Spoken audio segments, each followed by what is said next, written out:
Hello and welcome to Rabbi Rashi Foundation. Yoga से योग, योग शब्द का अर्थ है जुड़ना। जुड़ने का मतलब है उन ऊर्जाओं से जुड़ना जो हमें सृष्टि से मिल रही हैं। आज हमारे साथ डॉक्टर सुरक्षित गोस्वामी आए हैं अपना कीमती समय निकालकर। Dr. Surakshit Goswami has been practicing yoga 1979. He took his training from Gurukul Kangri University, Haridwar.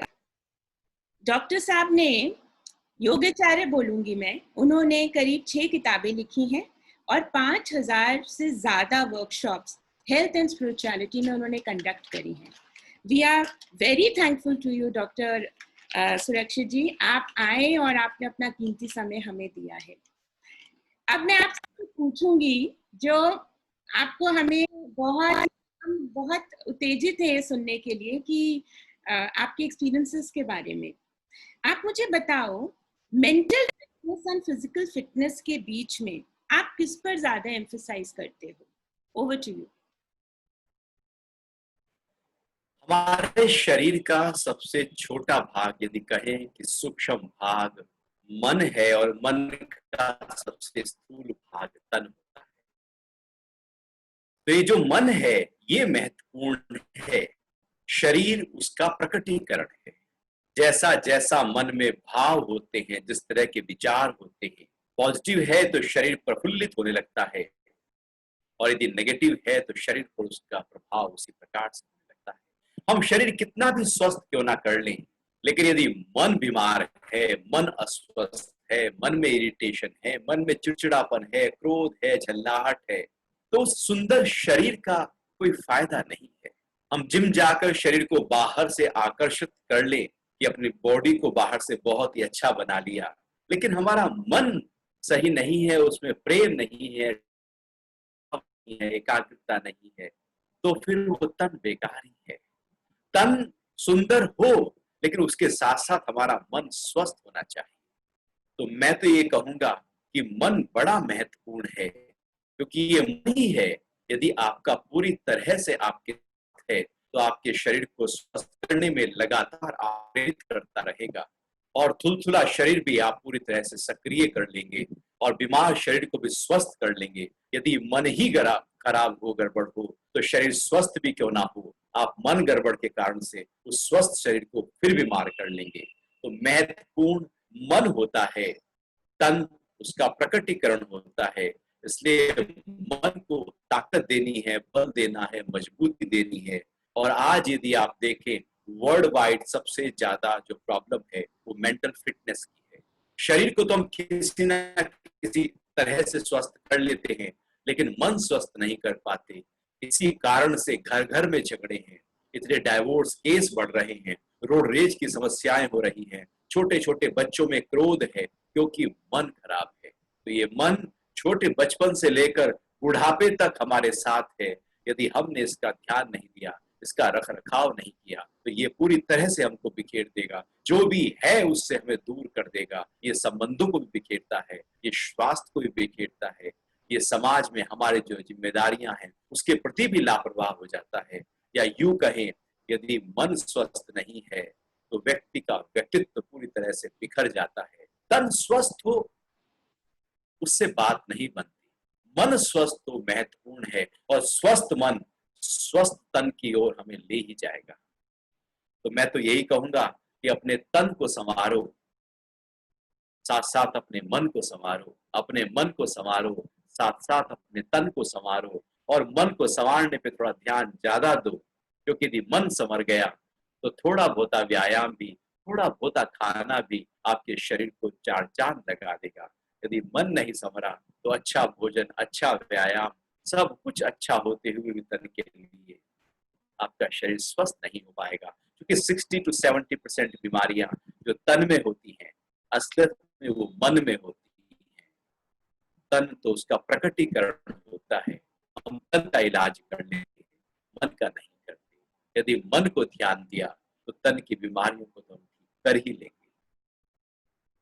तो मैं तो ये कहूंगा कि मन को बहुत ज्यादा ध्यान देना चाहिए।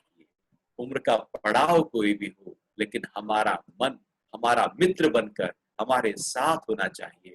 मन सुंदर होना चाहिए। मन जैसे शरीर को हम सुंदरता देते हैं, कपड़े पहनाकर सज धज कर शरीर को सुंदर बना देते हैं, लेकिन मन सुंदर बनाने का उपाय नहीं करते। योग साधना को सुंदर बना देती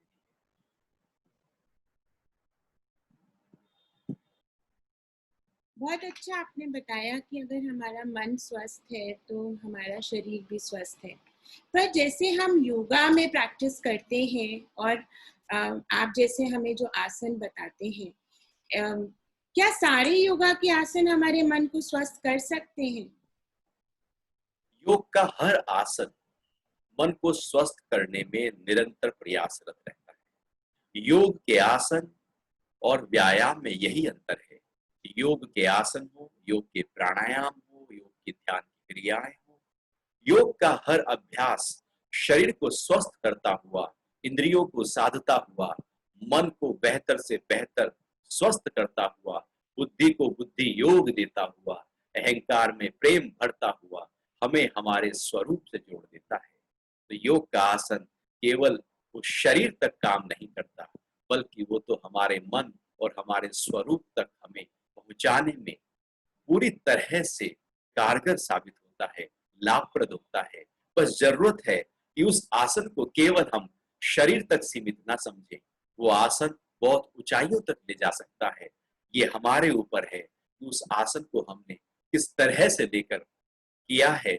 यदि हम ये पक्का करें कि एक आसन ये आप कर रहे हैं, ये शरीर को भी साधेगा, श्वासों की क्रियाओं को भी बेहतर करेगा, मेरे मन को भी ठहराएगा, मेरी बुद्धि में जो संशय है उसको भी ठहराव देगा और मुझे मेरे स्वरूप से, मेरे आनंद से, मेरे प्रेम से जोड़ देगा, तो आप निश्चित मानिएगा केवल एक ही आसन उस ऊंची अवस्था तक ले जाने में सहायक हो जाएगा। बहुत अच्छे से आपने एक्सप्लेन किया है। तो योगा से योग का जो ट्रांसफॉर्मेशन है उसके बारे में आप थोड़ा सा और बताएं। असलियत में योग का मतलब है अपने से जुड़ने की प्रक्रिया।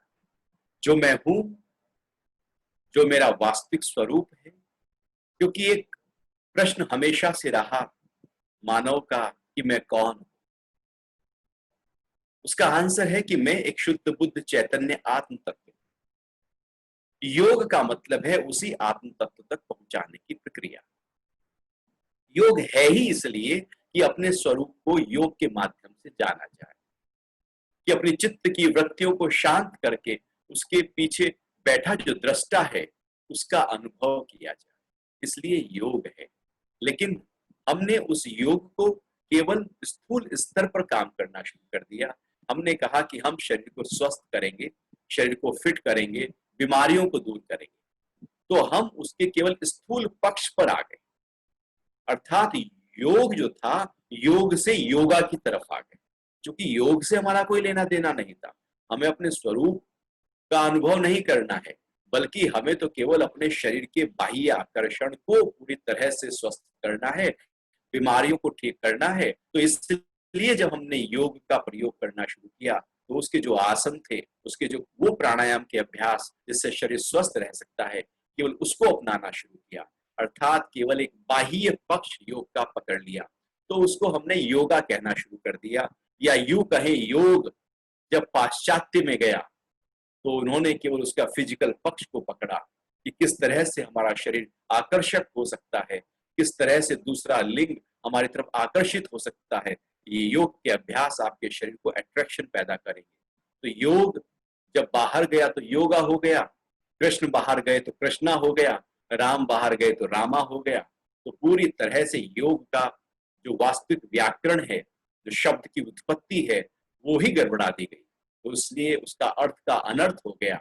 लेकिन जैसा हम आज बात कर रहे हैं कि किस तरह से योगा से फिर से योग की तरफ जाए, कि केवल उसका जो बाहर का पक्ष था वो तो है ही, लेकिन उसका जो अंदर का पक्ष है, जो महत्वपूर्ण पक्ष है, उसको भी लोगों तक लोग उसको जाने, समझें और उसको अपनाएं। केवल शरीर को ही स्वस्थ क्यों करें, श्वास भी तो है, मन भी तो है, बुद्धि भी तो है, और इन सबसे पीछे हमारा आत्म तत्व भी तो है, क्यों ना उसको भी जाने।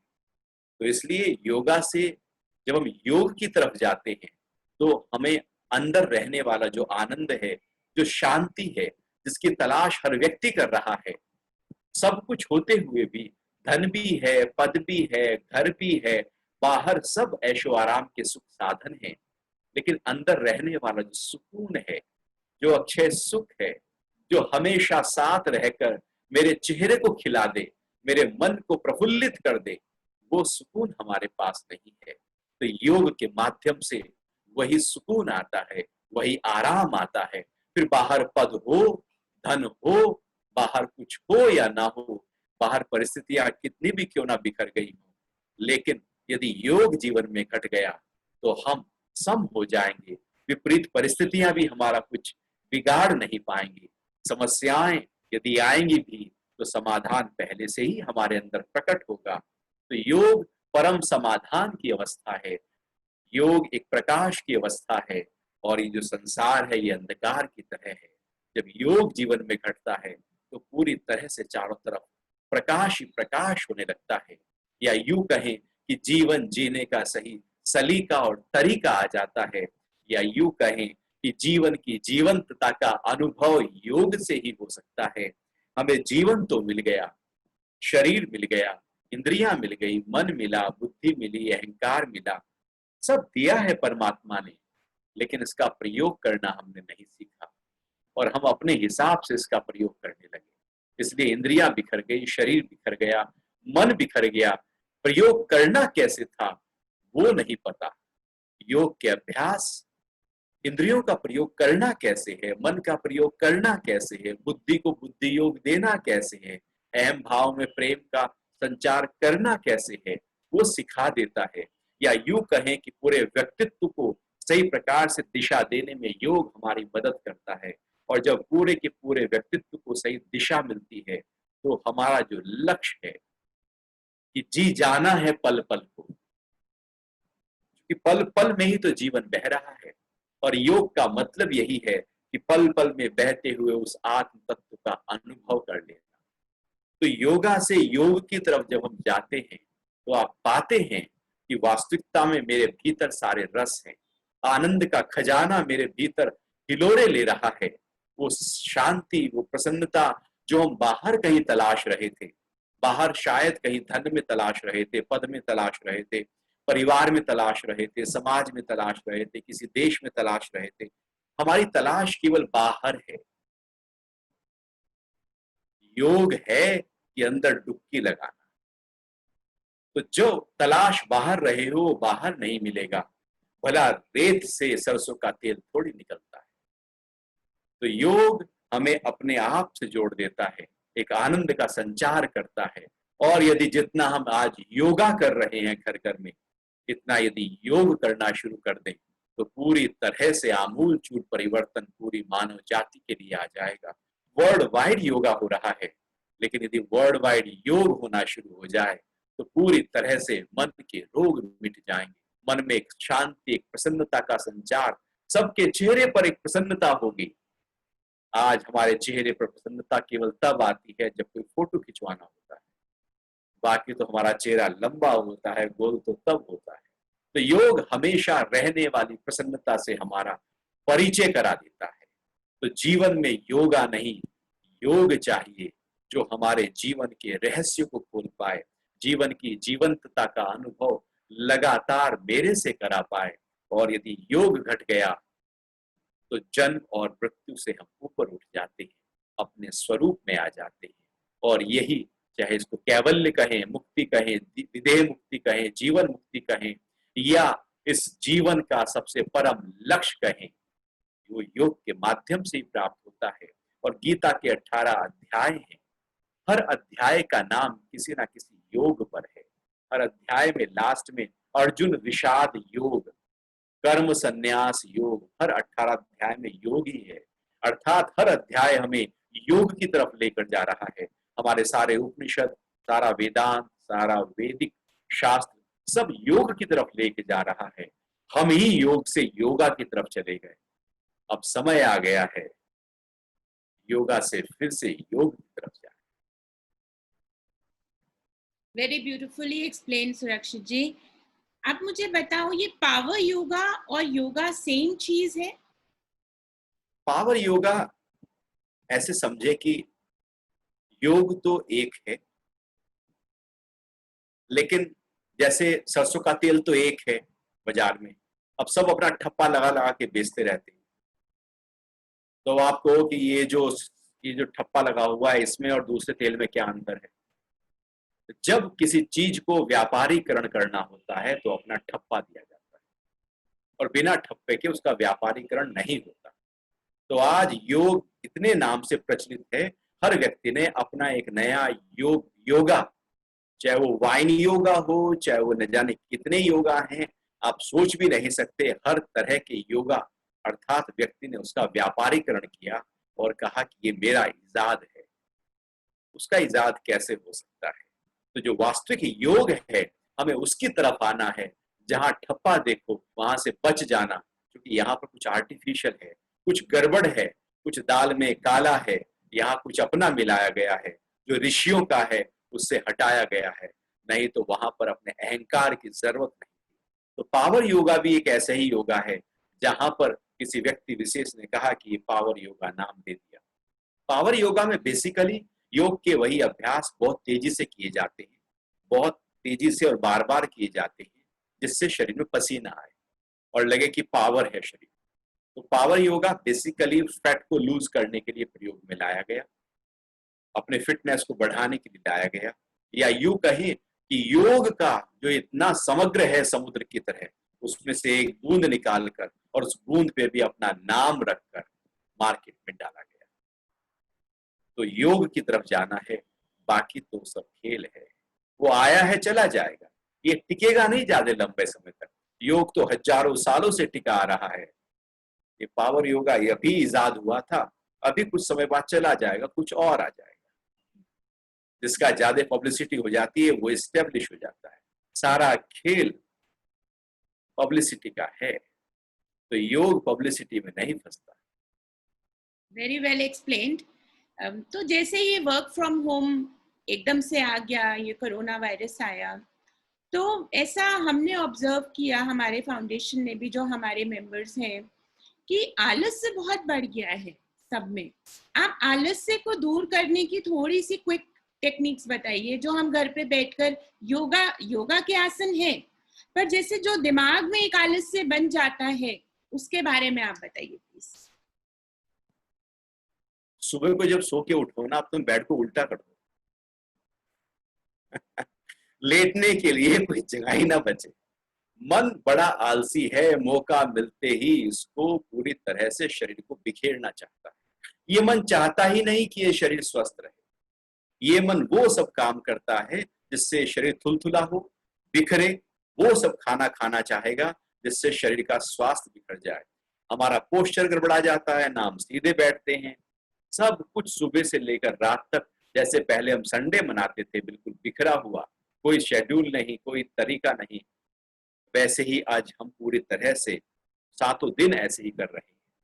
हमारी कोशिश होनी चाहिए, जब आप ऑफिस पहले जाते थे उसी तरह से उसी समय उठे, उसी तरह से भी एक्सरसाइज करें, वैसे ही शेव करें, वैसे ही सब परफेक्टली तैयार हो और उसी तरह से कुर्सी पर कमर को सीधा करके बैठे। खाने के समय खाना खाएं, रात को सोने के समय सोएं। जैसी दिनचर्या पहले चली आ रही थी उसी दिनचर्या में अपने आप को फिर से ले आए। और चूंकि हमारे शरीर का जो मूवमेंट है वो बहुत कम हो रहा है, क्योंकि शरीर को जितना हिलाओगे, जितना डुलाओगे, वो उतना स्वस्थ रहेगा। मन को जितना स्थिर करोगे वो उतना स्वस्थ रहेगा। आज कोरोना काल में हमने शरीर को बैठा दिया और मन को दौड़ा दिया, दोनों बीमार हो गए। तो जितना हो सके अपने शरीर को हिलाओ डुलाओ, व्यायाम करो, योग के आसन करो, 2 टाइम करो। जब टाइम अपने पास है तो क्यों ना उसका सदुपयोग किया जाए। योग के अभ्यास करो, प्राणायाम के अभ्यास करो और ध्यान में बैठो। जितना ध्यान में बैठेंगे मन उतना ठहरेगा, उतना हल्का होगा। तो योग के अभ्यास हमारे आलस्य को खत्म करेंगे, क्योंकि आलस्य तमगुण के कारण से आता है और तमगुण तब बढ़ता है जब रजोगुण हमने यूज ना किया। तो रजोगुण को यूज करने के लिए शरीर में एक्टिविटी दो, गति दो। वो कहावत है ना, मुआ कुछ तो किया कर, नहीं तो पजामा फाड़ के ही सिया कर। तो कुछ ना कुछ हमारे शरीर के माध्यम से दिन भर मन को पूरी तरह से शांत और हल्का रखते हुए प्रसन्न मन से शरीर को यदि गति देते रहेंगे तो आलस्य खत्म हो जाएगा। नहीं तो कोरोना काल में कोरोना से तो हम बच जाएंगे, न जाने उसके अलावा कितनी बीमारियां हमको घेर लेंगी, क्योंकि शरीर का वजन बढ़ा होगा, शुगर लेवल बढ़ा लेंगे, खाना पीना हम अपनी इच्छा से खा रहे हैं। आपने देखा होगा यूट्यूब पर देख देख कर हम रेसिपी देखते रहते हैं, घर में बनाते रहते हैं, उसका मजा लेते रहते हैं। तो खा पी कर हम अपने शरीर को बीमार करते जा रहे हैं, गति दे नहीं रहे, व्यायाम कर नहीं रहे, क्योंकि जिम ना जाना है, ना योगा क्लास कहीं बाहर ज्वाइन करनी है, घर में ही अपनी आप से जो आप कर सकते हैं वो कर लेते हैं। नतीजा हो रहा है शरीर और आलस्य से बढ़ता जा रहा है। तो ऐसे में पूरी तरह से उस आलस्य का नामो निशान, चूंकि सबसे बड़ा शत्रु यही आलस्य है हमारा, और ये आलस्य मौका ढूंढ रहा था, मौका मिल गया उसको।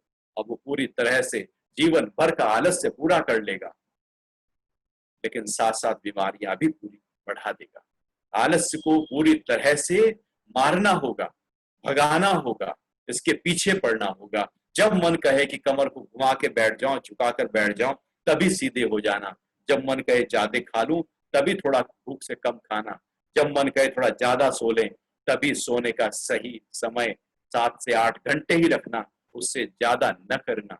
भले आप सो सकते हैं, लेकिन नहीं सोना है। आलस्य को अंदर से इच्छा शक्ति के माध्यम से, निश्चय और संकल्प शक्ति के माध्यम से ही उसको खत्म किया जा सकता है, नहीं तो वो हमें खत्म कर देगा। उससे पहले कि वो हम पर हावी हो जाए, हम उस पर हावी हो जाए। That was wonderful, सुरक्षित जी। अच्छा, अध्यात्म में बोला है कि एकांत धारण करना चाहिए मनुष्य को। जैसे ये सोशल डिस्टेंसिंग बोलते हैं, तो सबको बोला गया है दूर रहो, अलग बैठो। जिनको प्रैक्टिस है एकांत में अकेले रहने की या कम बाहर निकलने की, उनके लिए तो सर्वाइविंग था, लेकिन जो लोगों को आदत नहीं थी वो परेशान हुए। तो क्या नेचर हमें कुछ सिखा रही है? नहीं, आपदा को कोई भी इस तरह की जब दिक्कतें आती हैं, उनको हम आपदा भी समझ सकते हैं और अवसर भी समझ सकते हैं। यदि अपॉर्चुनिटी के रूप में देखा तो आज तक कभी एकांत में बैठने का समय नहीं मिला, बैठ ही नहीं पाए, लेकिन अभी समय है। हम अपने साथ रह सकते हैं, अपने भीतर में झांक सकते हैं। छटपटाहट तो उनको ही है जिनको बहुत बात करनी थी, गप मारनी थी, इससे मिलना था, उससे मिलना था, वहां जाना था, लेडीज को किट्टी ज्वाइन करनी थी। तो वो सब छटपटाहट हो गई कि अब क्या करें। मन जितना बाहर की तरफ दौड़ रहा है, उतना ज्यादा छटपटाता है ऐसे समय में। तो ये समय है अपने आप से रूबरू होने का, अपने आप साथ बैठने का, अपने एकांत में जाने का। और आज से नहीं, हमारे ऋषियों ने पहले से ही कहा है कि जन संग का परित्याग होना चाहिए। बहुत ज्यादा भीड़ भाड़ में ज्यादा जन का संग जो है, उसका परित्याग आपके मन की शांति को खराब कर देता है। क्योंकि जब हम अनावश्यक जनसंग करते हैं तो क्या करते हैं, बातें भी निंदा ही करते हैं, इसकी उसकी करते हैं। उसमें कुछ अपनी कोई ज्ञान की चर्चा थोड़ी होती है। जब दो मिल रहे होते हैं, जब दो मिलते हैं तो तीसरे की बात करते हैं। तो अच्छा है, एक समय है, इसको हम सभी को अवसर के रूप में देखकर अपने साथ ध्यान में थोड़ी देर समय बिताना चाहिए। जो छटपटाहट है मन की, वो कुछ समय के लिए होगी। आप बैठें, बैठने का समय निश्चित करें, अपने साथ बैठें, स्थान निश्चित करें। हो सकता है शुरू शुरू में छटपटाए, लेकिन धीरे धीरे अभ्यास करते करते मन ठहर जाएगा। मन की अभी वो आदत थी भागने की बाहर, अब उसकी दूसरी आदत हो जाएगी ठहरने की अंदर, दूसरी आदत हो जाएगी अपने साथ रहने की। फिर वो खुद कहेगा कि ध्यान में बैठो। तो मन को एक आदत दी थी, अब दूसरी आदत देने का समय आ गया है। फिर वो एक आदत हमारा स्वभाव बन जाएगी। क्योंकि अच्छी आदतें जितनी हो सके देनी चाहिए, नहीं तो मन बुरी आदतें पकड़ लेता है। जब एक व्यक्ति बुरी आदत नहीं छोड़ना चाहता, तो फिर हम एक अच्छी आदत फिर क्यों छोड़े। तो अपने साथ जरूर बैठे, समय मिला है। प्रकृति ने कहा है कि अपने भीतर जाओ। जितना बाहर गए उतना प्रकृति को खराब किया, उतना सब कुछ हमने संबंधों को खराब किया, सोसाइटी को खराब किया, सब जगह बिखेरा है मनुष्य ने। अब प्रकृति कह रही है मैं तो अपनी संभाल खुद कर लूंगी, और प्रकृति ने अपनी संभाल खुद कर भी ली है। हमें अपनी संभाल करनी है, और वो संभाल अपने साथ रहकर ही हो सकती है। प्रकृति तो पूरी तरह से जवां हो गई, लेकिन हम भीतर से शांत नहीं हो पा रहे, क्योंकि हम अपने साथ नहीं बैठ पा रहे।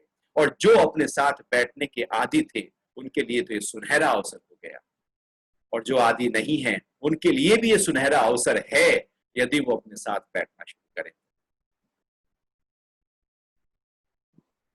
बहुत अच्छे से आपने एक्सप्लेन किया है हमें। सुरक्षित जी, आप बताइए कि कौन से ऐसे क्विक 2 या 3 आसन है जो हर मनुष्य को घर में ऐसे करने चाहिए ताकि वो मेंटली स्वस्थ रहे? मन को यदि शांत करना हो तो योग के प्राणायाम से अच्छा कुछ और नहीं। बहुत ही सिंपल, नाक से श्वास तो आ जा रहा है। राशि जी, यदि हम देखें 21,600 बार सांस आता जाता है। हम दिन में कितनी बार उसको फील करते हैं? शायद एक बार भी नहीं करते। 21,600 बार आता है, आ ही रहा है, जा ही रहा है। योग का सबसे महत्वपूर्ण अभ्यास, इसको आप प्राणायाम की संज्ञा दें या ध्यान की संज्ञा दें, यदि हम अपने मन को अपने श्वास पर ले आए और महसूस करें कि श्वास कब आया और कब गया, और उस श्वास को थोड़ा लंबा और गहरा भरना शुरू करें, और जब वो गहरा भरे और थोड़ा पेट फूलने दें, इतना गहरा भरे कि नाभि तक उसका असर आने लगे। तो पेट जब थोड़ा बाहर की तरफ आए श्वास भरने के साथ साथ, उसके बाद जब श्वास निकालें तो पेट थोड़ा अंदर की तरफ जाए, और जब पूरा श्वास बाहर निकले तो श्वास बाहर कहाँ तक जा रहा है, अपने मन से उस बाहर जाते हुए श्वास को भी अनुभव करें। अपने मन को यदि प्राण से हमने जोड़ दिया और इस अभ्यास को लंबा और गहरा करते हुए पूरी तरह से ध्यान पूर्वक करने लगे, तो जहां पर आप बैठे हैं, आप ऑफिस में हैं, घर में हैं, ट्रैफिक में हैं, वॉक कर रहे हैं, कहीं भी हैं, आप ये प्रैक्टिस करके उसी समय अपने मन में जो क्रोध था, चिल्लाहट थी, नेगेटिविटी थी, निराशा थी, उसको आप दूर कर सकते हैं, क्योंकि मन को प्राण से ताकत मिलती है। और यदि हमने प्राण पर ही ध्यान दे दिया, श्वास को ही लंबा गहरा भरना शुरू कर दिया, तो मन अपने आप पावरफुल हो जाएगा। मन तब बिखरता है जब कमजोर होता है, और मनोबल यदि बढ़ा हो, मन बहुत मजबूत हो, तो उसकी निशानी यही है कि मन ठहरा हुआ है। यदि मन ठहरा है तो मन बहुत शक्ति वाला है, और यदि मन बिखर रहा है तो मन बहुत कमजोर है। और मन को ठहराने के लिए श्वासों पर ध्यान और श्वास को लंबा गहरा करना शुरू कर दें। पहली प्रैक्टिस ये करें। दूसरा अभ्यास, अनुलोम विलोम प्राणायाम करें, जिसमें हम सीधे हाथ की प्राणायाम मुद्रा बनाकर नाक पर ले जाएं, लेफ्ट से श्वास भरे धीरे धीरे पूरा, जितना भर सकते हैं।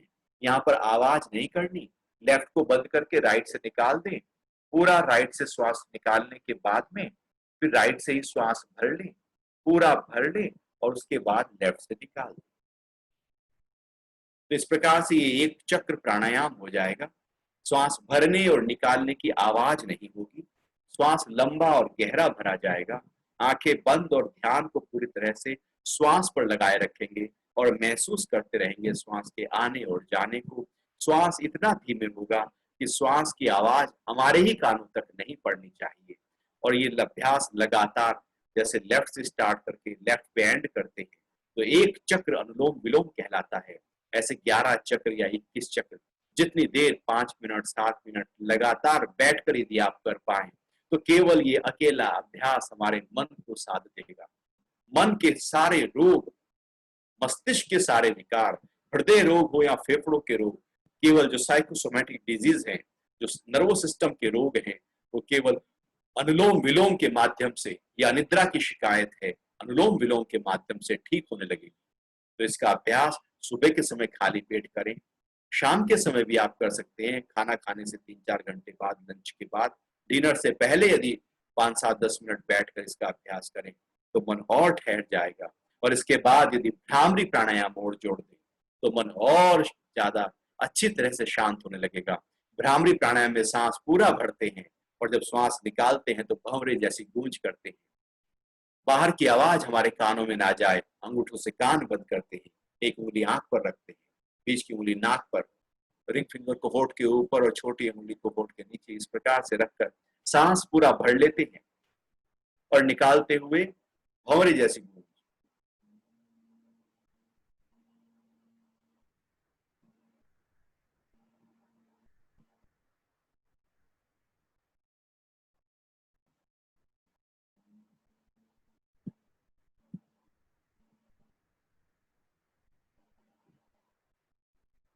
इस प्रकार से गूंज 8 से 10 बार कर लें। और आप कहीं वॉक कर रहे हैं, कहीं ऑफिस में हैं, तो जरूरी नहीं कि आप अपने हाथ की मुद्रा बनाएं, कान आंख बंद करें। आप हाथ नीचे रखकर ही इस गूंज को गुनगुनाने की तरह करते रहें। इसलिए जीवन में ये गुनगुनाना बड़ा महत्वपूर्ण है। यदि गुनगुनाना आ गया तो मन में चल रहे बहुत सारे नेगेटिव थॉट टूट जाएंगे। ये गुनगुनाना ऐसे ही है जैसे कोई हम गाना गुनगुनाते हैं बात, ऐसे कोई भजन, कोई मंत्र, कोई एक ऐसा ऊंचा शब्द या कुछ भी नहीं तो ओम का यही जाप मुंह बंद करके गुनगुनाना शुरू करते हैं, गुनगुना रहे होते हैं तो मन में कोई अन्य ख्याल चल नहीं रहा होता। तो गुनगुनाएं, साथ साथ मुस्कुराएं। जब गुनगुना नहीं रहे तो मुस्कुराना हमारे जीवन का हिस्सा होना चाहिए, और जब मुस्कुरा नहीं रहे, गुनगुना नहीं रहे, तो शुक्रिया हमारे जीवन का हिस्सा होना चाहिए। थैंक्स करते रहें परमात्मा का, प्रकृति का, अपने आसपास के लोगों का, शरीर का, सबका शुक्राना हमारे अंदर होने लगे। और जब शुक्राना ना हो तो एक्सेप्टेंस होने लगे, स्वीकार करते जाएं, जो भी हो गया है उसको स्वीकार करते जाएं। इसलिए 4 चीजें यदि हम पकड़ लें, मुस्कुराना, गुनगुनाना, शुक्राना और स्वीकार भाव, ये 4 चीजें हमारे मन को शांत कर देंगी। परिस्थितियां कितनी भी विपरीत क्यों ना खड़ी हो, आपकी स्थिति जो की त्यों बनी रहे।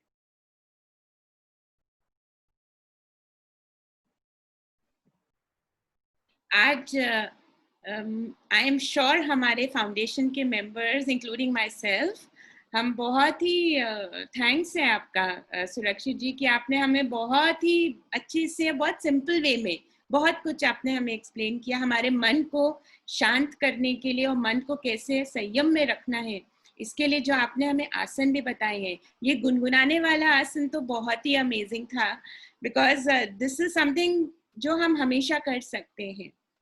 To reach out to Surakshit ji, please write to us. He takes classes, he also mentors people. Please write to us. Thank you so much, and we are very thankful to you, Surakshit ji.